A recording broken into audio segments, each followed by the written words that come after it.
Good morning to everyone. இன்னைக்கு இந்த வீடியோவில் 12th standard physics second chapter important question 1 by 1 பார்த்துட்ருக்குறோம். இங்கே கிரிச்சாப்ஸோட ஃபர்ஸ்ட் ரூல் செகண்ட் ரூல் என்ன அப்படிங்கிறத பார்க்க போகிறோம். கிரிச்சாப்ஸ் ஃபர்ஸ்ட் ரூல் அப்படின்னும் கேட்கலாம், கிரிச்சாப்ஸ் current rule or junction rule அப்படின்னு சொல்லியும் கேட்கலாம். ஸோ என்ன இந்த மூணில் எதை வச்சு வேணாலும் கேட்கலாம். ஸோ கொஸ்டினை நல்லா அண்டர்ஸ்டாண்ட் பண்ணிக்கோங்க. ஸோ இது ரொம்ப easy. It states that the algebraic sum of current at any junction of a circuit is 0.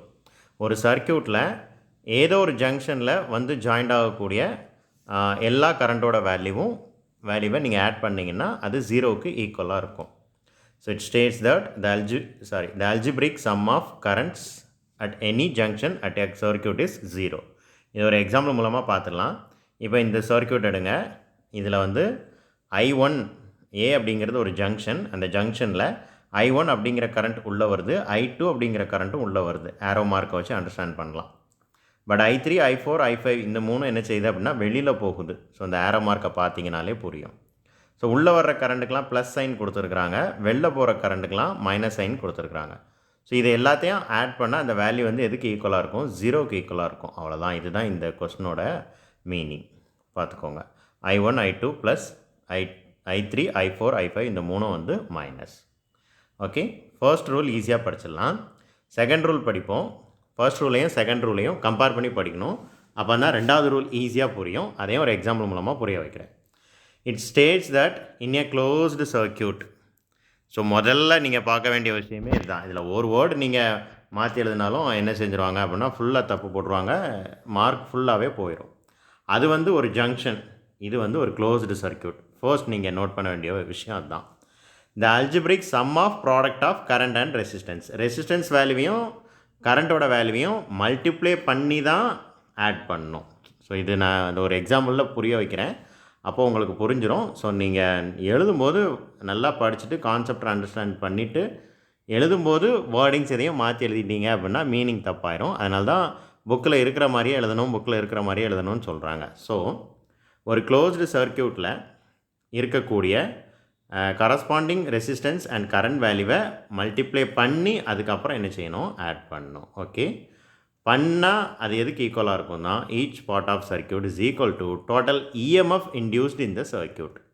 So இது வந்து அப்படி ஒரு ஜங்ஷனில் ஃப்ளோ ஆகிற எல்லா கரண்ட்டும் 0க்கு ஈக்குவலாக இருக்கும்.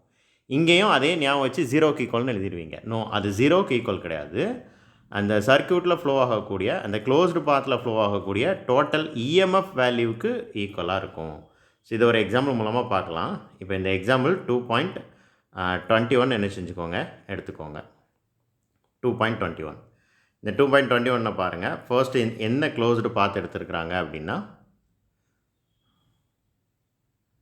ஃபர்ஸ்ட் க்ளோஸ்டு பாத் இந்த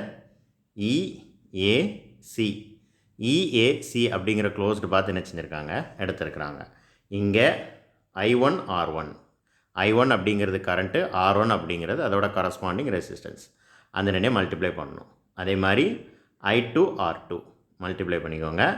I3 R3 மூணையும் மல்டிப்ளை பண்ணிக்கோங்க. மல்டிப்ளை பண்ணி ஆட் பண்ணணும். ஆட் பண்ணும்போது ஒரு முக்கியமான விஷயம் நீங்கள் கவனிக்கணும். இதோட டைரெக்ஷன் என்ன அப்படிங்கிறத பார்க்கணும். ஸோ இப்போ இது எல்லாமே ஆன்டி கிளாக் வைஸ் டைரெக்ஷனில் இருக்குது. இங்கே பாருங்கள், ஆன்டி கிளாக் வைஸ் டைரெக்ஷனில் இருக்குது மூணுமே. அப்போ ஆன்டி கிளாக் வைஸ் டைரெக்ஷனில் இருந்தால் இங்கே எல்லாமே ப்ளஸ் எடுத்துருக்குறாங்க. ஸோ எல்லாத்துக்குமே ப்ளஸ் எடுத்துக்கணும். ஸோ இந்த மூணையும் ஆட் பண்ணி மல்டிப்ளை பண்ண வேல்யூ எதுக்கு ஈக்குவலாக இருக்கும்? இங்கே இருக்கக்கூடிய இஎம்எஃப் வேல்யூக்கு ஈக்குவலாக இருக்கும். இப்போ நம்ம இந்த ஈக்குவேஷனை பார்ப்போம்.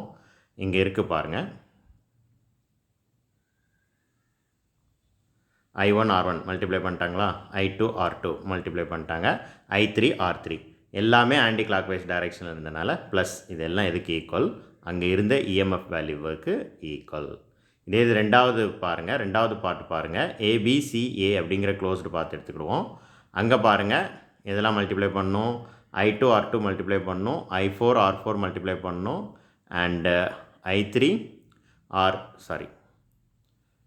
I5 R5 மல்டிப்ளை பண்ணணும். இந்த ரெண்டையும் மல்டிப்ளை பண்ணணும், இந்த ரெண்டையும் மல்டிப்ளை பண்ணணும், இந்த ரெண்டையும் மல்டிப்ளை பண்ணணும். ஏன்னா நம்ம இந்த க்ளோஸ்டு பார்த்து எடுத்திருக்கோம் ABCA. ஸோ மல்டிப்ளை பண்ணி ஆட் பண்ண பிறகு இப்போ நீங்கள் சைன் நல்லா பாருங்கள். இது ஆன்டி கிளாக் வைஸ் டைரெக்ஷன், இது ஆன்டி கிளாக் வைஸ் டைரெக்ஷன். ஆனால் இது கிளாக் வைஸ் டைரெக்ஷனாக இருக்குது, ரைட்? அப்போது ஆன்டி கிளாக் வைஸில் இருக்கிற ரெண்டுக்கும் ப்ளஸ்ஸு, இதுக்கு கண்டிப்பாக என்ன செய்யணும் வந்திருக்கும் அப்படின்னா மைனஸ். நோட் பண்ண வேண்டிய விஷயம். இது இங்கே ஃப்ளோ ஆகக்கூடிய இஎம்எஃப் வேல்யூ. இங்கே ஃப்ளோ ஆகக்கூடிய இஎம்எஃப் வேல்யூ என்ன? இங்கே எந்த இஎம்எஃப்பும் இல்லை, அதனால் 0க்கு ஈக்குவல். ஸோ இப்போ ரெண்டாவது ஈக்குவேஷன் பாருங்கள். நான் சொன்ன மாதிரியே I4 R4 மல்டிப்ளை பண்ணியாச்சு, I5 R5 மல்டிப்ளை பண்ணியாச்சு, அந்த ரெண்டுக்கும் plus sine. I2 R2 multiply பண்ணியாச்சு, ஆனால் அதுக்கு மட்டும் minus sign, which is equal to எந்த இஎம்எஃப்பும் இல்லை, அதனால் 0க்கு ஈக்குவல். தேங்க்யூ.